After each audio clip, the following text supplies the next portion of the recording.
সকালবেলা নাস্তা বানাতে যাদের ভালো লাগে না, একেবারেই ভালো লাগে না, খুব বেশি প্যারা লাগে, ঘুম থেকে উঠে সবারই কম বেশি খারাপ লাগে, তাই সহজে শর্টকাটে কিভাবে নাস্তা রেডি করা যায় সকালবেলা সেই রেসিপিটি শেয়ার করব আমি আপনাদের সাথে। আমি সাধারণত সকালবেলা রুটি খাই, সবাই আমার বাসায় রুটি খায়, তাই রুটি বানিয়ে কিভাবে রাখি আপনাদের সাথে সংরক্ষণ করি কিভাবে সেটাই শেয়ার করব।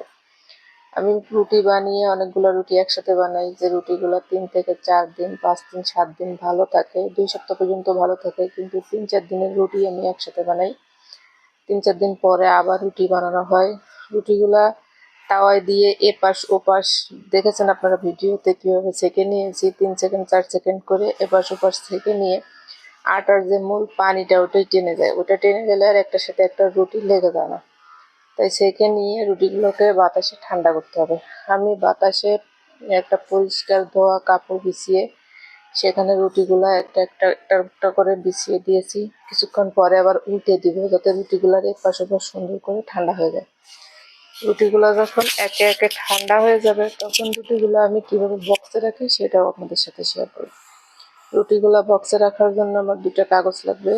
কাগজকে আমি রাউন্ড শেপে বক্সের মাপে সুন্দর করে কেটে বক্সের নিচে একটা দিব এবং রুটি রাখার পরে উপরে একটা দিব। এভাবে সংরক্ষণ করব রুটিগুলো যখন ঠান্ডা হয়ে যাবে, আমি একটা একটা করে রুটি একটার উপরে একটা দিয়ে সুন্দর করে একটার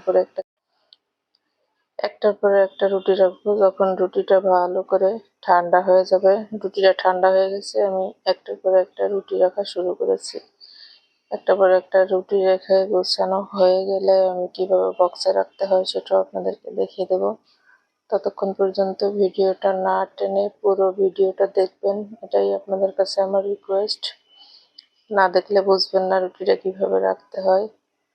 আর আপনারা যারা নিজেরা এভাবে রুটি সংরক্ষণ করেন, তারা তো জানেন নিজের রুটিটা কত ভালো থাকে, এবং এই রুটিটা সকালে ভাজার পরও সারাদিন নরম থাকে, সফট থাকে একদম। রুটিটা হার্ড হয় না, শক্ত হয় না।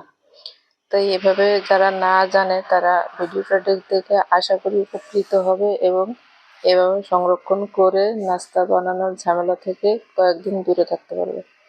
আমার রুটিটা হয়ে গেছে, একটা করে একটা নিয়ে এবার আমি বক্সের উপরে দিয়ে দেবো। বক্সের উপরে দিয়ে তারপরে আমি উপরে একটা গোলাকার কাগজ উপরে দিয়ে দেবো। দেওয়ার পরে উপরে আবার আমি, যদিও দেওয়া লাগে না, তারপরেও আমি একটু টিস্যু দিয়ে দিয়েছি, যাতে বক্সটা ঘেমে যদি পানি পড়ে তাহলে টিস্যুটা টেনে নেবে, রুটির গায়ের এক ফোঁটাও পানি লাগবে না। এভাবে রুটি সংরক্ষণ করলে 2 সপ্তাহ রুটি ভালো থাকে। যদিও আমি 2-3 দিনের জন্য রাখি, আমার 2 সপ্তাহ রাখা লাগে না। এভাবে রুটি রেখে দেখবেন। টাটা।